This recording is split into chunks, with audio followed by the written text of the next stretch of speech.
नमस्कार स्टूडेंट्स। हम भारत में अल्पसंख्यकों की स्थिति और संवैधानिक प्रावधानों को पढ़ रहे हैं, जिसमें हम अल्पसंख्यकों के कल्याण व विकास हेतु संवैधानिक उपायों को पढ़ रहे हैं।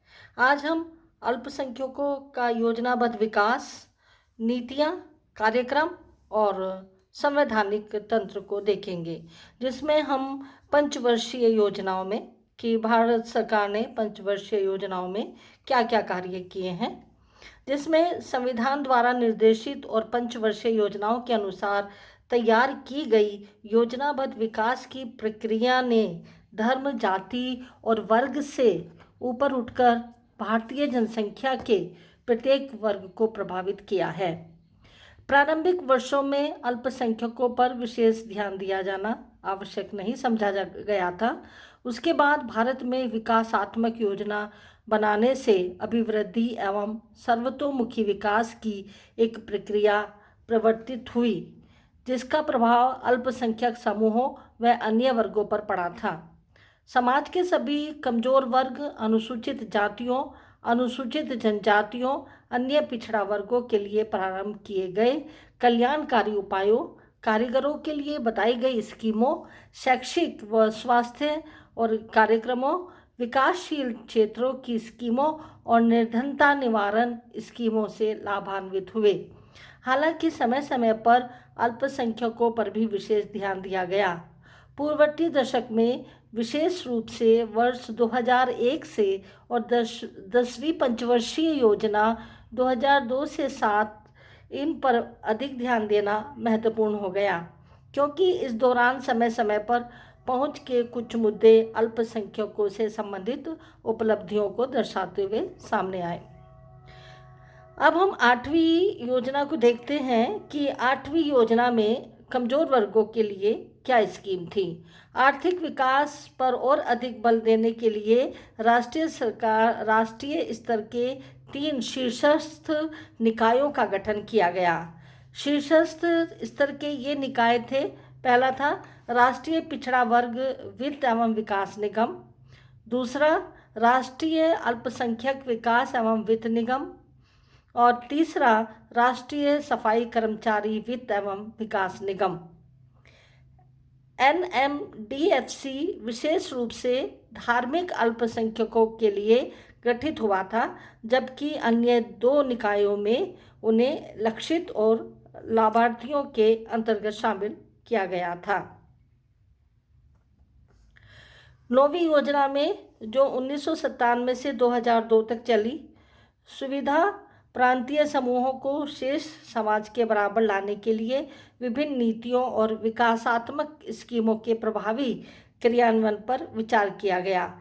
यह उल्लेखनीय है कि विकासात्मक आयोजना ठीक प्रारंभ से ही भारत ने एक कल्याणकारी राज्य होने के नाते सार्वजनिक वितरण प्रणाली के माध्यम से खाद्य सुरक्षा हेतु स्वास्थ्य सेवाओं के लिए संस्थागत अवसंरचना के एक नेटवर्क के माध्यम से स्वास्थ्य हेतु प्रावधान किए और गरीब 1C और SC/ST बालिकाओं आदि के लिए छात्रवृत्तियों और फीस माफी के साथ राष्ट्रव्यापी स्कूली शिक्षा हेतु प्रावधान भिन्न भिन्न राज्यों में भिन्न भिन्न प्रकार के प्रावधान किए गए। ग्रामीण तथा कम आय वाले शहरी क्षेत्रों के बच्चों की पोषण, स्वास्थ्य और ECCE शैशवकालीन देखभाल व शिक्षा संबंधी आवश्यकताओं की पूर्ति के लिए समेकित बाल विकास सेवाएं ICDS 1975 में प्रारंभ की गई। महिलाओं के कल्याण और विकास के लिए अनेक स्कीमें प्रारंभ की गई। 10वीं योजना में, जो 2002 से 7 में थी, इस बात को स्वीकार किया गया कि आर्थिक विकास के साथ साथ मानव कल्याण में भी वृद्धि की जाए। वह वृद्धि मानव विकास के प्रमुख सूचकों की निर्धनता में कमी, रोजगार अवसरों के विस्तार, सबके लिए प्राथमिक शिक्षा, साक्षरता दर में वृद्धि, साक्षरता और मजदूरी दरों में लिंग संबंधी अंतर में कमी, जनसंख्या वृद्धि दर में कमी, शिशु मृत्यु दर और मातृ मृत्यु दर में कमी तथा पेयजल तक सबको की पहुंच सुनिश्चित करके दृष्टिगोचर होगी। 10वीं योजना में अपनाई गई विकास नीति में इस तथ्य को ध्यान में रखा गया कि समग्र विकास के बावजूद हमारी जनसंख्या का एक बड़ा हिस्सा अत्यधिक निर्धनता में जीवन यापन कर रहा है और सामाजिक उपलब्धियों में अंतर चिंताजनक है। समानता और सामाजिक न्याय को उद्देश्य बनाते हुए 10वीं योजना को कार्यनीति के तहत मुख्य धारा की विकास प्रक्रिया से पर्याप्त लाभ प्राप्त न कर सकने वाले लक्षित समूहों हेतु विशेष कार्यक्रमों को आगे बढ़ाते हुए कृषि और लघु उद्योगों सहित लाभदायक रोजगार अवसर उपलब्ध करने वाले क्षेत्रों के तीव्र विकास की आवश्यकता को महत्व देते हुए कृषि विकास पर एक प्रमुख तत्व के रूप में बल दिया गया। 10वीं योजना में जो 2002 से 7 तक चली है के तहत विकास और सामाजिक न्याय की रूपरेखा के अंतर्गत अनुसूचित जातियों, अनुसूचित जनजातियों, अन्य पिछड़ा वर्गों और अल्पसंख्यकों के सामाजिक और आर्थिक सशक्तिकरण हेतु सुनिश्चित कार्यक्रम तैयार किए गए।